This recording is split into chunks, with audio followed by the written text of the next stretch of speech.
You have to accept that it happened. The goal is that you get to a point where you don't wish it didn't happen, that you actually just acknowledge that it happened. It is still strength and courage to let go. There was sexual abuse, there was physical abuse. Forgiveness isn't for the other person. Forgiveness is truly for you, right? That I am 100% grateful for every terrible thing that's happened to me. Leaned into it.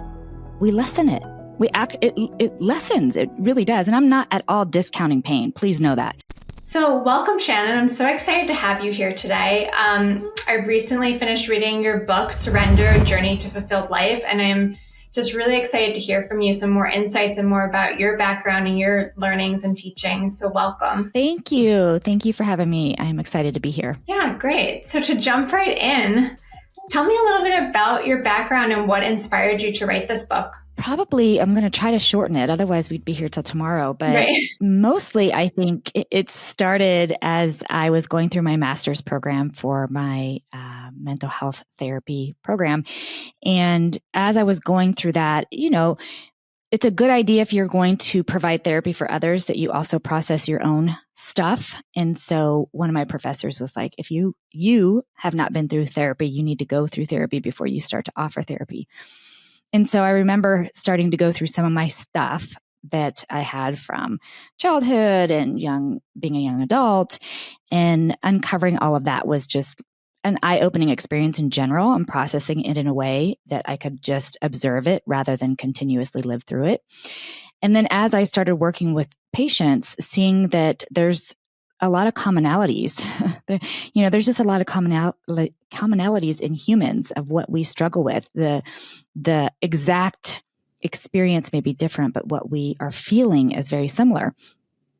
And realizing that, in order for all of us to come out the other side of, we could call it our dark spaces or our troubling spaces or the pain or frustration, anger, we have to face it. We have to completely surrender to it and acknowledge it and not wish it away. And that's really hard, when you think about it, because there's some people, who have been through some horrific things in their life. And the goal is that you get to a point where you don't wish it didn't happen, that you actually just acknowledge that it happened.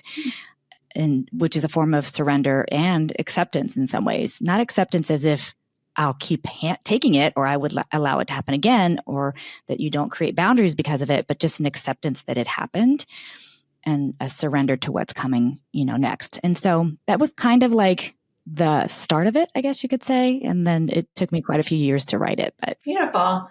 Yeah. And the title, I love the title. It says so much right there as you explained it, Surrender, A Journey to a Fulfilled Life. And you explain a little bit at the end of the book, but can you explain why you said a fulfilled life versus a happy life, a joyful life, a successful life? What is yes.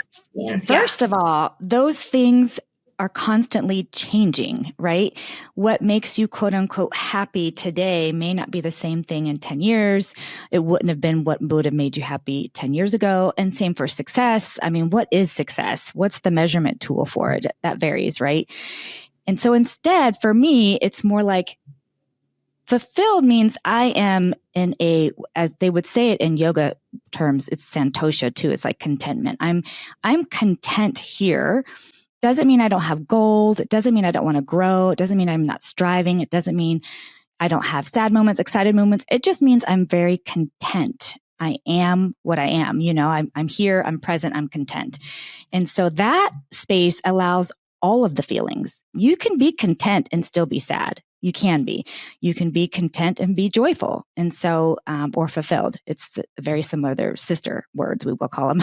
And so that's why I kind of focused on that is I want us to have a fulfilled life. And fulfilled means that you're not protected from pain. You're not protected from life. That's impossible. And so, but you still can be fulfilled even though we're going to experience those things. Right. And I like that because it puts all the emotions kind of on an even playing field when normally when we think about certain emotions, anger, sadness, grief, we say that they're quote unquote bad emotions and that happiness and joy are good emotions, but it's like, who's to label that, right? Yeah. Honestly, if we didn't have, I call them contrasting emotions. If we didn't have contrast, would we even know what we are feeling? I mean, picture it this way. If there was a bubble that was created, like if you've ever seen the Truman Show, if there was like a bubble that was created and everything was perfect, truly, absolutely perfect, would we even recognize it's perfect? Because it's just what it is, right?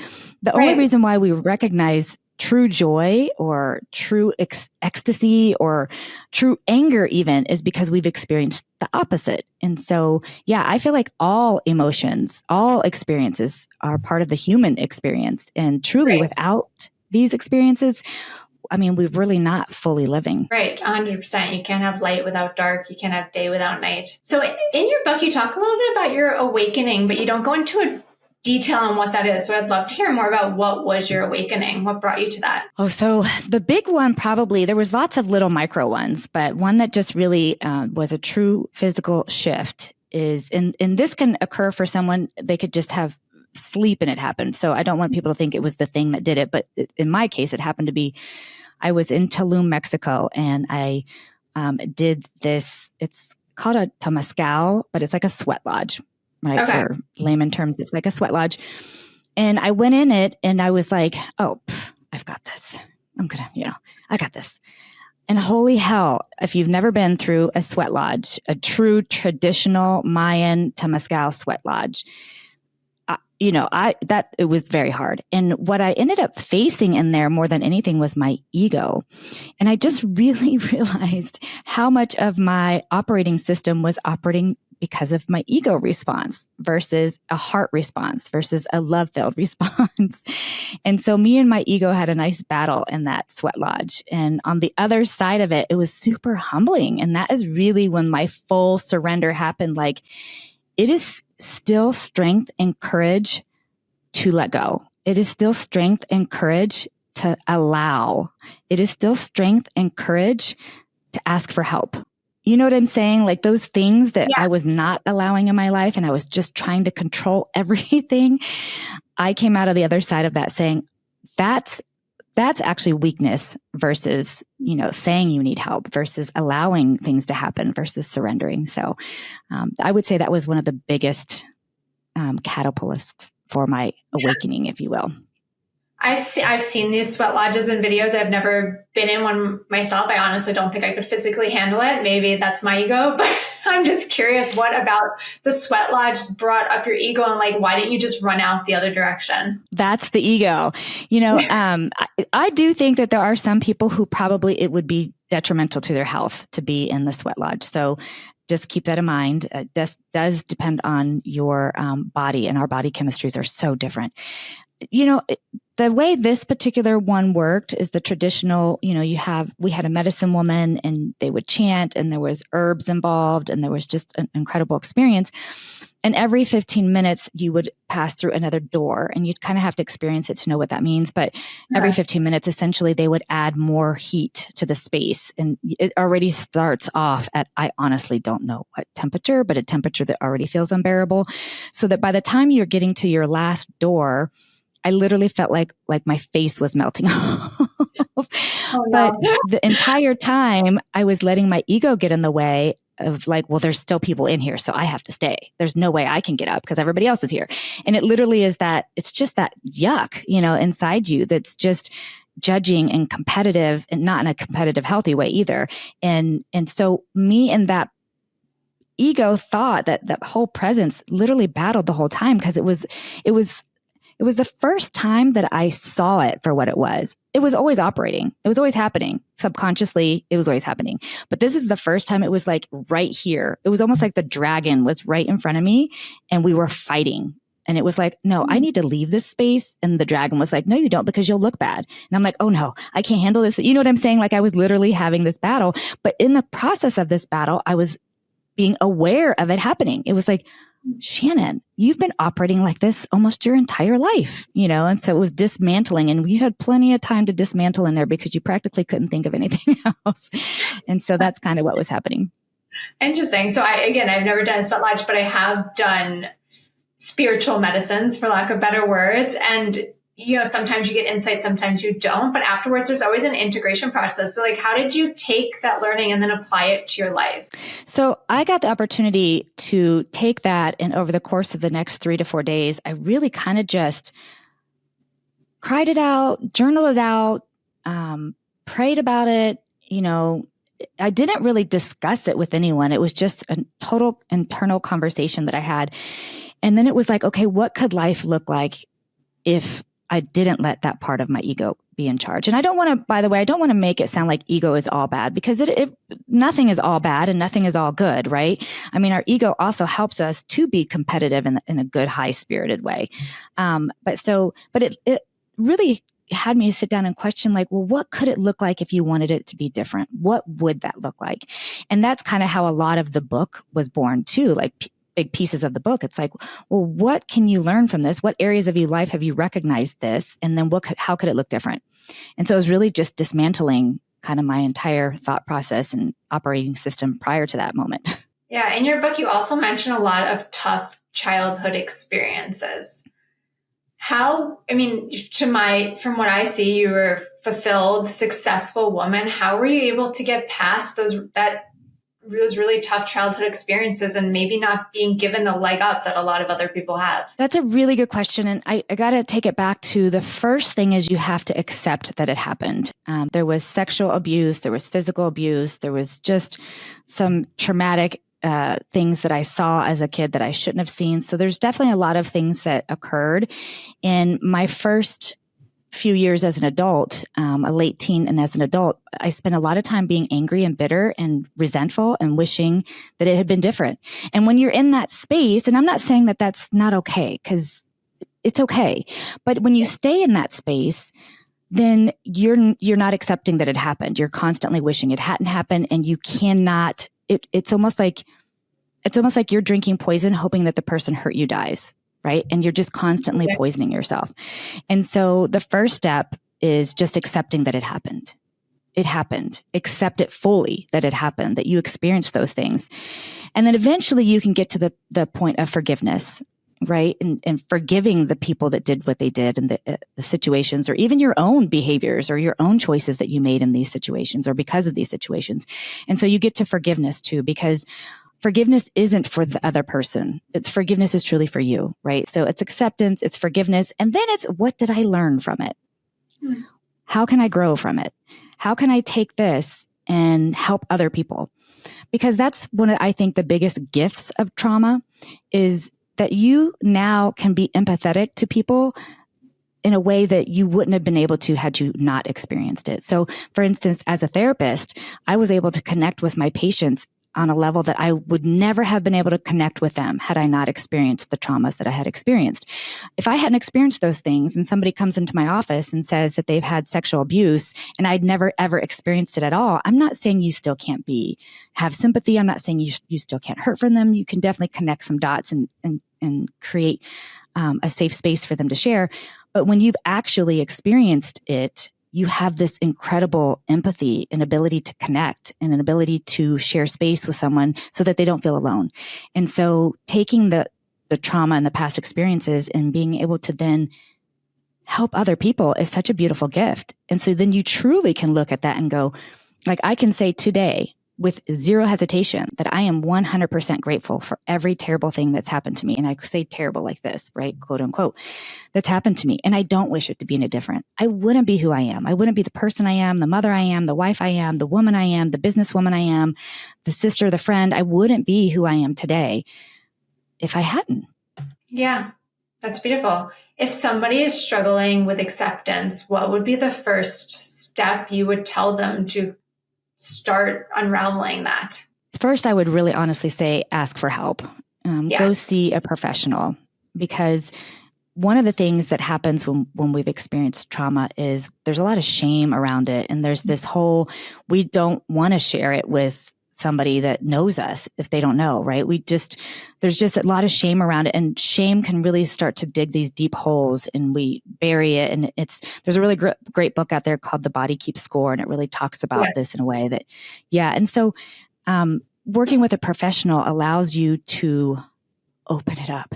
I mean, I really believe that you can't shine light if you keep it dark, right? The only way you can is you have to crack it wide open and share it. So my first thing would be to seek help, is to do that, because once you crack it open to somebody who has no judgment, ideally your therapist, that's one of the requirements anyways, that they have non-judgment for you and it's full acceptance. And you're working with someone that does that and you can just speak the words aloud. It helps take the power away from the words, away from the experience, right? And so that would be honestly my first recommendation. Yeah, that's great. So in your book, you talk about being afraid and doing it anyways. And this is one of my favorite chapters because I feel like it spoke to my heart. Like this has always been my motto. It's like, find out what you're most afraid of and just do that. How can we tell though the difference between being afraid because something's bad for us or being afraid because, you know, we're trying to hide something or like it's really what we want to go for and there's fear behind it? That's a really good question because fear is very tricky. And by the way, fear is important because what you're fearful of could also be legitimately something that can hurt you, right? And so it's a protective mechanism. And I'm always one to say our body is the best tuning fork. We just rarely listen. We keep things so noisy, right? We distract and we fill our headspace up as much as possible so that we don't tune into what we're thinking and feeling. But what I would say is to discern if this fear is going to be something that's going to grow you, or if it's something that really is scary, or, you know, it's something you really should avoid, is to get quiet with it, like uber quiet with it. And if you're somebody who prays, you pray with it, but stay quiet. Stay really, really quiet. Don't fill that time, that space, or you meditate on it. Or you sit with it and you imagine making the decision. And what's the first thing your body does? Does it immediately shut down and like freeze and like, oh my gosh, I'm going to die if that happens? Or does it go, oh my gosh, that's so scared, but wow, how cool would it be on the other side? And your body will tell you. I know that sounds super cheesy, Catherine, but it really will. The body will tell you, you know, what is really happening here. Yeah. And then you talk a lot about trust, which I think that goes into this also. It's like trusting what your body's telling you and trusting in spirit's guide, your higher self, whatever it might be, that things will work out. Yeah. And they always do, Catherine. Even if the most horrific thing you can imagine happens, it still works out for you in the long run. Whether it's a lesson, a difficult lesson, whether it's, again, you experience some trauma that then you can help others. It changes you, grows you. Whatever may happen in that situation that you made that choice, it's still always, always going to be okay. It may not feel it in the moment. It may even take time, especially if it's something really tragic happens. You know, I'm trying to think worst case scenario. But always, most of the time, it's not worst case scenario that happens, but always it's going to be okay. And more often than not, it's going to be even better than okay. And so, yeah, I totally agree. Right. I love that. Yeah. It's like redefining what is quote unquote working out. Right. And I talk a lot about it in my practice, you know, my fertility struggle was my greatest gift because it's helped me to help other women with their hormone health and to have babies. And it's like, if I didn't have that struggle, would I really be able to do what I do now effectively or as effectively? And I'm not sure I would. I love that. Yeah. It's taking that from that. Yeah. And I wrote this down, and I think this goes with this also. It's like when the divine has a will, it surely will show its way. So it's like when something is meant to be for you, it will show its way. It always does. And if it doesn't in the moment you want it, it's because you're not ready for it. And that's something that's hard for us humans to understand. I can't tell you how many times I've prayed or asked for things and it didn't come. And I'm like, why? And then when it does come, or a different version of it comes, or later on, because it didn't come, something better came. Like always, there's a reason why that door didn't open then, or it opened differently. Like you're right. If it is meant to be, it will show it. It will show up. It will be there. It will be there when you're ready and at the right time. Right. And that's a good point. I think just because a door doesn't open right away for you doesn't mean that it's not going to open. Like you said, it's about time also. Right. Yeah, totally. Yeah. And also, so you go over a lot of things in this book, which is why I really love it. I feel like you cover topics for everyone, but you talk about pain also, which can be physical or emotional pain, and about really sitting with pain. So if someone's struggling with deep pain right now, whether that be physical or emotion, what's the first thing they can do to start, quote unquote, sitting with it? So don't get mad at me, but lean into it. Have you ever had like either a muscle spasm or some sort of muscle thing in you've been told to either use a tennis ball or one of those rollers, or you've even had a massage therapist, your spouse, somebody is pushing into that muscle spasm, and it hurts before they touch it. But then when they push into it, it hurts even more. Like, it hurts so much. You're like, you want them off of that pain. Get off. But then it starts to release the more you push into it, right? The more you push into that space, you're like, oh wait, it's opening up. That's exactly how it is. Good as like the pain is being pushed, and it's like, it's like you can feel what's coming almost. Yes, and that's how it is. And with all pain, if we actually lean into the pain and like stop blocking it, stop wishing it wasn't there, stop distracting from it, stop pushing it away, stop denying it. If we actually leaned into it, we lessen it. It lessens. It really does. And I'm not at all discounting pain. Please know that. I'm just saying that leaning into it is so important. And then you might have to back off that day and go back again tomorrow and the next day and the next week and the next month. I'm not even telling you that it's going to happen right away. I'm just saying the more you lean into it, the faster it will release, and it will no longer have that, we'll call it painful power over you, versus the more that goes back to that, the body keeps score. The more you try to push it down or push it away, it manifests in other ways. It manifests in your health deteriorating. It manifests in your brain function. It manifests in your emotional. It manifests in so many other ways because you're just shoving it down. So yeah, lean into it. Yeah, I think there's a lot of fear that goes along with a lot of people though, in terms of leaning into it, right? It's like, you're literally jumping into the dark, especially if we're talking about emotional pain. Like, it doesn't feel good. And most of us weren't raised in a manner or a society where we were taught not to feel good, right? So it's like, how do we overcome that fear? That's such a good question, because it really does depend on how you were raised and also what society is telling you. And it probably still ties back to, you just do it afraid, do it afraid. And, it can be even like, we can play with fear sometimes. So think of something that you're kind of afraid of and test it out and do it. Like, we have to work on our fear muscle, and it's really our courage muscle, but we have to work on it. So it's kind of like a very small example is, I knew I was going to be terrified of parasailing. And so, but I wanted to do something this was a long time ago, but I wanted to do it for my 40th birthday. And so I'm like, I'm going parasailing. And I told the person that was doing it, I'm like, just go halfway up. Don't go all the way up. Right. And so that's a little bit of my fear I'm overcoming. And then the next time I'll go maybe a little further up. And so it's like taking what you're afraid of in bite-sized pieces too. Nobody's telling you that you have to jump off the cliff completely. Maybe we're saying just jump to the next ledge. Right. And so practice your courage muscle, practice, finding things that you're afraid of that you can overcome, because it's kind of like, if you've ever met someone who's never run a race or never done an obstacle course or something, and their first one, they're so high on life. Same thing with fear. When you overcome fearful things, on the other side, your endorphins are there. You're building that muscle. You're building this memory. Like, I can do fearful things. I have courage. I'm strong. I'm all these great things. So practice. Yeah.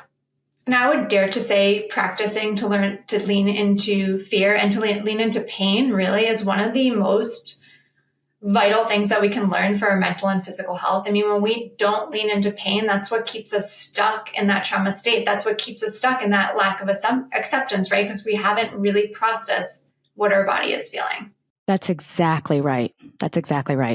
So another chapter I loved in your book, I think I'm going to say this about every chapter, but that's fine, is you talk about not letting everyone into your tribe to protect your energy, right? You're talking about energy and how the people around you are going to contribute to your energy. But what can you do when the people that are negative energy in your tribe are your family members or your boss or someone you can't just get away from? This is probably my favorite question, because I'm a little bit challenging on this, which is you always can make the choice to step away, including our boss.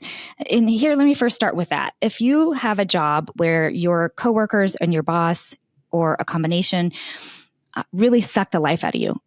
Yeah, we spend the majority of our time, our awake hours at work, if we're working full time, especially. And so that's not okay. And if you feel like you can't put boundaries in place at work, in order to protect your energy, like it's just for whatever reason impossible, which I find that hard to believe, but let's just say it's impossible, then you got to find another job. I'm going to be that person. There are jobs out there. I don't want to hear about the economy or the job market or any of that. Doors will open if you truly want to make a change, and your health and your personal life and your body and your heart is worth it. Make a change. Like there's just no reason why we should be in a job that beats us up mentally and emotionally and physically, the whole 9 yards. So that's the first thing I would say for jobs or workspaces. Or even like I have a really good friend of mine, just as another example, who she's a business owner and she's in partnership with somebody else. And it is so full of strife and pain and suffering. And she's been going through this for years. And she's like, I just don't know what to do. And I'm like, I don't know if I can cuss on your show, but close the effing business. Yeah. Like this isn't okay. Like if you tomorrow are on your deathbed, are you going to wish you worked harder with this situation, or are you going to wish you ended it sooner so that you could move on with your life and go to the next, the next adventure, the next journey? And so I kind of like to use that theory. Like if you were to be on your deathbed tomorrow, what would you have done differently? What changes would you make? Right. And so that's just an example as far as business. Family is very similar. I'm just going to say it. So obviously I've had a lot of trauma in my life. And so for me, it's maybe easier for me to just, love people from a distance because of that. But that's my whole thing is like, if there's an immediate family member who causes you pain or strife or brings a lot of drama into your world, it's okay to love them from a distance. And sometimes that simply looks like stop responding. Stop responding to it. You know, when they start to stir the pot, you don't have to respond. Or you can respond with, got it. Okay. Cool. You know what I mean? Like stop engaging with the drama, stop engaging with the junk, because here's what will happen. Family member, boss, coworker, anybody. Catherine, if you kept coming to me and you were gossiping and filling my heart and mind with crap and tearing other people down, or even whatever it is, if I just walked away, or I just said, oh, Catherine, that's interesting, but I've got to take care of something, and walked away. If I did that over and over again, do you think you'd keep coming to me with the BS? No, you'd go find someone else who will listen to the BS. Right. And so stop responding, stop allowing it to happen. And you don't have to have an argument about it. I don't have to say, Catherine, I'm really tired of how you talk to me. I don't want to listen to this anymore. I don't feel like this is okay. You can, if you feel like you can have that conversation with proper I language, but you don't have to, because that may just create defensiveness. That may, whatever. Just stop engaging with it. Walk away.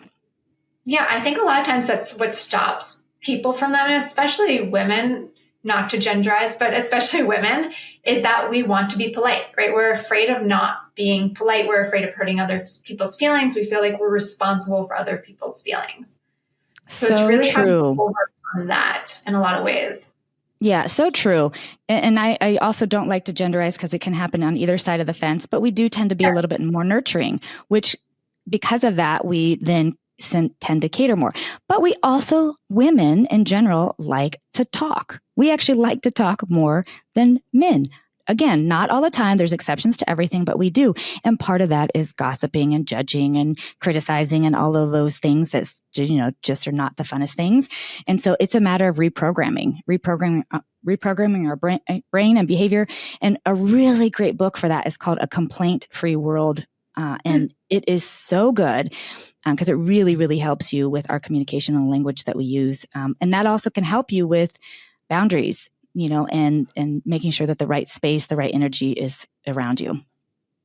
Right. Yeah. Talking about judging and comparisons, when we find that we're constantly judging and comparing ourselves to other people, what is that really telling us about ourselves?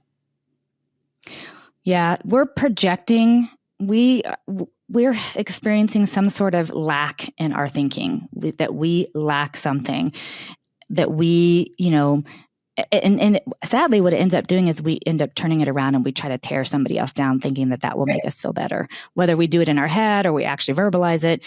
But that's just what tends to happen. And so it's always coming from a place of lack.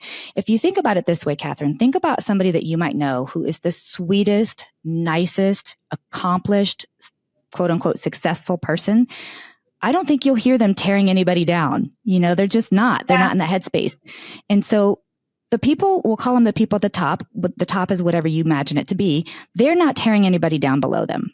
But the ones underneath, the ones that are suffering, that are feeling less than, that are maybe not where they think they should be in life, whatever that looks like, they're tearing the people above them down, right? That's just what happens naturally. It's not good. It's not right, but that's just what happens. And so, yeah, it's just a projection typically. Yeah. And comparison can be hard. I feel like that shows up, I mean, especially a lot with social media now. I mean, I know I suffer it myself. I think most of my patients, most of the women that walk into my office suffer this of like comparison, and you only seeing a glimpse of someone's life also. So there's that. But you're saying that all comes so true. So, yeah. Yeah. There's that saying, comparison is the thief of joy. And, you know, in that case, by the way, just because someone is quote unquote on the top doesn't mean that they don't feel things too. We're all going to compare and we're all going to judge to a certain degree. It's a matter of how quickly do you pull back from that and turn it into an observation of yourself, right? So an observation, oh, Shannon, I wonder why you just thought that thought. You know, what was going on here that you're thinking that? What are you feeling that's making you feel this way? Like what's happening? What thinking process are you going through? What memory is coming up? What's happening in your body? And so turning those comparisons and those judgments into observation of self really helps you to clarify what's happening that doesn't really have anything to do with anybody else. Yeah, taking that and allowing it to be a learning experience. Yes, yeah. Exactly.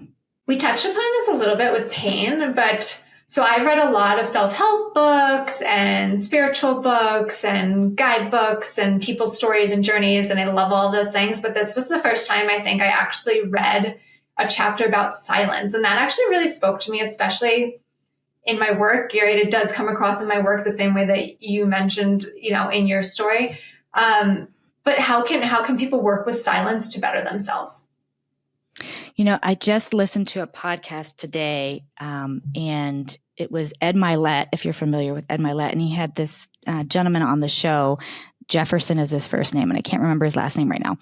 But he's got a book out, and I just downloaded the book because the podcast was so good, and it really talked about the power of silence, and sometimes the most, we'll call them strongest, courageous, the strong leaders of a group are the ones that talk the least, right? Mm-hmm. Because if you, in your silence is where you truly listen. And especially in today's world where everybody's fighting to be heard, and everybody wants their point to be heard and accepted and understood. And so there's not a whole lot of room for silence anymore because nobody's really listening. They're just talking. And so there's so much power in silence, in truly listening to hear what's happening, and that can, what's really being said, and to truly understand someone. And that can only happen when you're completely silent. Right? So yeah. Yeah. And I love the story that you tell in your book. Actually, could you just tell that story about how you were a teenager and working in a store and how silence? Yeah. So I worked at a retail clothing store, and my boss, whom I adored, by the way, but I was very young. I was still a teenager, and I got pregnant, and he found out, that I was pregnant. And I remember him taking me into the office, and we sit down, and he's like, because I knew I was on the call it the list to be promoted. He's like, you're on this list to be promoted. And I'm like, yeah. And he's like, well, we kind of need to know what you're going to do about this baby, because that can really determine whether or not you get promoted. And I just remember being like, what the fuck is he telling me? Like, and I was a teenager, and I was thinking, is he saying that if I have this baby, I'm not going to get promoted? Is he saying that he wants me to get rid of this? Like, what's happening here? And then my next thought was like, would he ask a guy this? Would a guy be asked this question? And I just sat there. I'm processing, and I'm trying to understand what he's saying. Like, what is really being said here? Am I hearing this right? Am I processing this right? Am I projecting? Like, what's happening? And I just sat there in silence.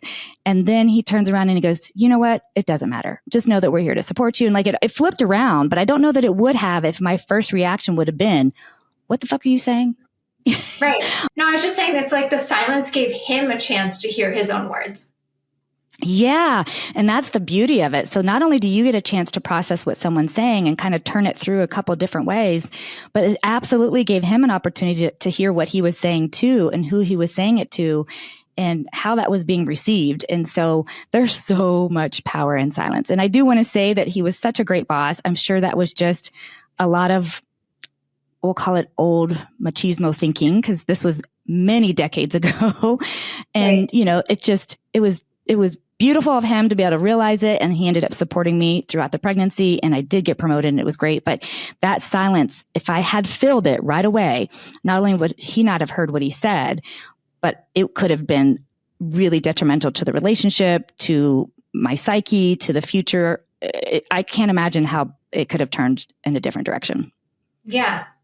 Yeah, that pivotal moment of taking a moment to actually just sit and think. And a lot of times we really miss that moment, especially when we're with friends or family and like someone's coming at us with something wrong and we just want to give our advice, right? And a lot of times the best advice can just be listening and sitting in silence and allowing someone else to work through it.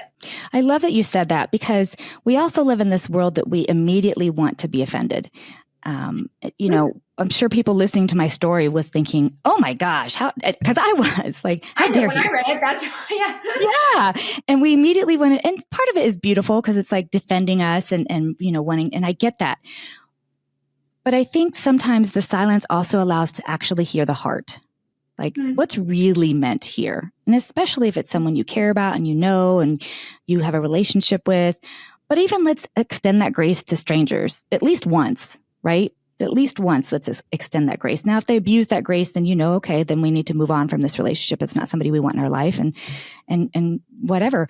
But that silence allows there to be grace in a conversation too. Right. And also, you know, a chance to see someone else's perspective, right? Like in this case, your boss could have actually been thinking about you. Like, how is she going to have a baby and work a higher position? That's honestly exactly what he was thinking.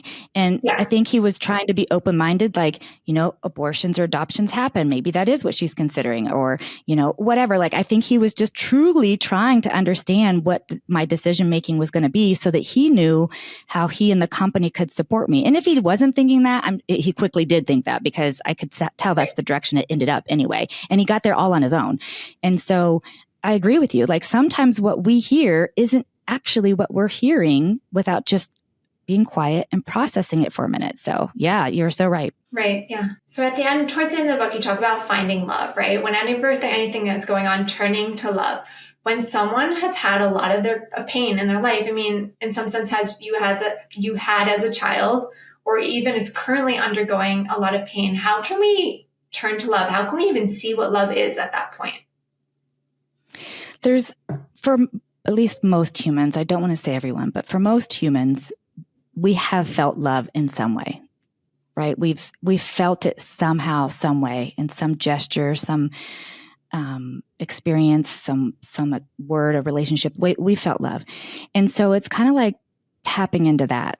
So especially if you haven't had a lot of it, then you tap into what you have and tap into that and go, I want to feel that, or I want to extend that. And what would be the best way to do that right now? And by the way, sometimes that's just being quiet, right? It means just being quiet to process. That could be the most loving thing that could happen in that moment. But you just really have to tap into what you felt at some point in your life and ask, how can I feel that again? How could I extend that right now? And that can be very difficult. And so in that situation, when it's really like, oh my gosh, Shannon, it's really impossible right now, then that's when I would ask you to consider being quiet and just tuning in and in some ways withdrawing. But I don't mean withdrawing like you don't deserve to be around people or you shouldn't be around people, just for your own protection, like to pull back and go, okay, how can I regroup right now? How can I tap into that space? How can I find that space of love? And maybe in order to do that, I need to fully protect my energy for just a little while I figure it out. Because when we're in pain, it's almost inevitable that we're going to lash out or we're going to make decisions that we wouldn't normally make. We're not operating from this part of our brain at that point, right? We're probably operating from our amygdala part of our brain. It's our fear factor part of our brain. And so, and that time when we make decisions from the amygdala, they're not usually exactly what we would make if we were doing it with our thinking part of our brain. And so it's really important then to regroup and to, really just kind of, okay, I need to get quiet. I need to regroup. I need to tap into love. And I can't do it right now because I'm being distracted by all of this energy, the noise, the people, the pain. And so sometimes it just means withdrawing and tuning in. Withdrawing and tuning in, I find can be really hard for people who lack that self-love, right? Who don't actually feel comfortable sitting with themselves. So if someone doesn't feel comfortable sitting with themselves because they don't like who they are, whether they consciously or subconsciously know that, what can that person do? Such a great question. There's a few things that you could consider. One, if you are any kind of believer of a higher source, is really surrounding yourself with that higher source through prayer, through music, through meditation, through reading, whether it's the Bible, the Quran, or whatever brings you solace and connects you to your higher source. So essentially spending time with your higher source while you're regrouping, right? It can really help center you. It can help regroup you in general. So that would be one of my suggestions. Another one would be to reach out to that professional that I talked about, whether it's a therapist or a very trusted coach or friend that you feel safe that they'll hold space for you. And so I would suggest one of those two things if being by yourself is really scary or uncomfortable or incredibly painful. One of those two outlets might be best for you. The last one I would suggest is you can withdraw and regroup, but it can still be in a quote unquote public space. What I mean by that is maybe go to a park or to the zoo. I know that sounds funny, but the zoo can be very healing as long as the animals are treated well. And so, but some sort of space that has nature and animals in it. And so that you're not alone, but you still can tune in during that time. And so finding yourself immersed in nature, outdoors, in spaces that there might be people walking around, but there's definitely a lot of nature and possibly animals to help you tune in. Yeah. And I think that's also an important point about seeking help is that a lot of times we feel like we have to do everything alone or there's stigmatism around seeking help. But the truth is nobody who has gone through any healing process that I know specifically has not had help, right? Like I've had help. Every other practitioner I know has had help, right? We all need guidance. And I think it's okay to ask for that, to ask for help. I think it's more than okay. I totally agree with you. I think the stigma's getting a little bit better, but we've got so far to go. I think of one of the clients that I used to work with, and I say that because we couldn't call her a patient and we couldn't have the documents a certain way because she was a lawyer and she could never have any record anywhere ever that she was going to therapy. And so that's so sad, and that would hurt her legal career if she had. It would hurt her legal career. That if somehow, her boss or her coworkers or, in a lot of ways that was all true, but some of the ways were in her mind was like, if even like judges found out or court systems, or it was somehow in her file that she was seeking mental health, it could diminish her capacity as an effective lawyer. And so there's just still so much of that. And it's still happening in the military and it's still happening in a lot of different spaces where as soon as it's said that you're getting help, mental health help specifically, all of a sudden there's this it's almost like the social media shadow ban. Like you don't know why it's there. You're not sure what's going on, but you feel it. Like something's different. Yeah. And so that's still happening. We're better, but we still have a long way to go. I agree with you totally. Yeah, we're getting there. So someone's sitting here today and they're not quite content with their life, right? They're not fulfilled. They're not happy with the direction of their life. What would you tell them? How could they start to rewrite their story today? Oh, I love this question so much. The first thing that both of us have been saying is consider asking for help. That would be the first thing. The next thing to consider is go on a retreat. I host retreats. I work with hundreds of hosts. There's thousands of retreats around the world. And there are retreats for anything and everything you can think of. There's retreats for people who have had trauma. There's retreats from people who are divorced and trying to process that. There's retreats for people who struggle with addiction. There's retreats for people. You think of anything. And then there's just retreats for fun, even like you're just like, I just need to set down the stress and go have fun. And so that space can be so powerfully transforming. It can invigorate you. It can motivate you to take changes in your life, to make changes in your life. It connects you with other like-minded people. And so you don't feel alone and you have more resources to lean on and talk to and connect with. And so seek help, attend a retreat, but start somewhere. Perfect. That's also another part that we haven't touched on yet, but I just want to ask you quickly, like, how did you get into hosting retreats, creating this retreat place, and then helping to guide other retreat leaders now?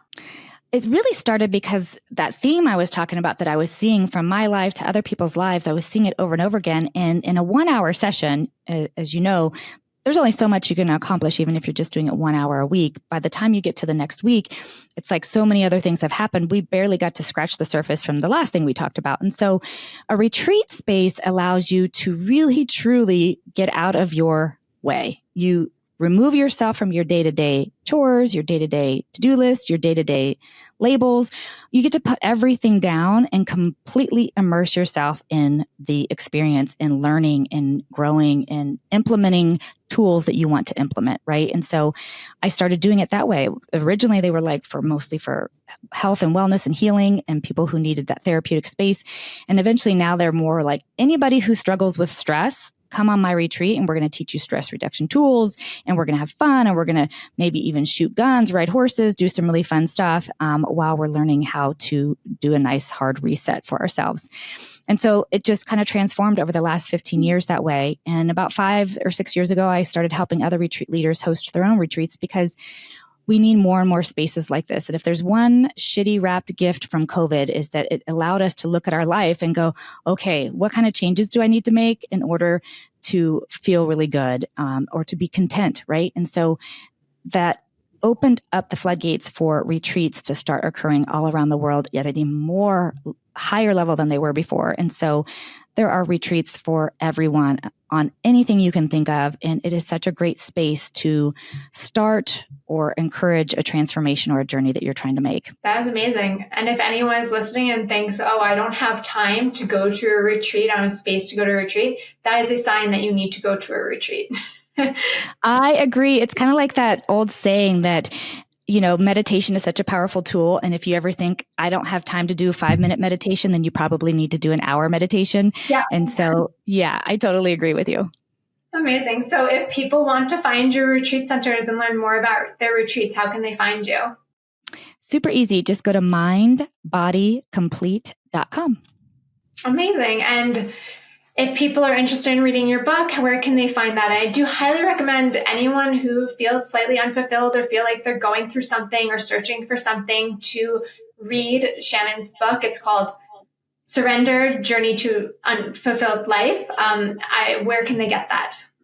You can get it on my website or on Amazon, either or. And it's actually in the Dallas airport and a few other airports around the country, but the easiest would probably be Amazon or my website. Amazing. Thank you so much. Anything else before closing out today? No, not really. Just thank you for having me. I love sharing my story and hopefully it connects with somebody else who feels like they could jump on their own fulfilled journey. Thank you so much. I loved hearing your story and thank you for taking the time to be here today. Thanks again.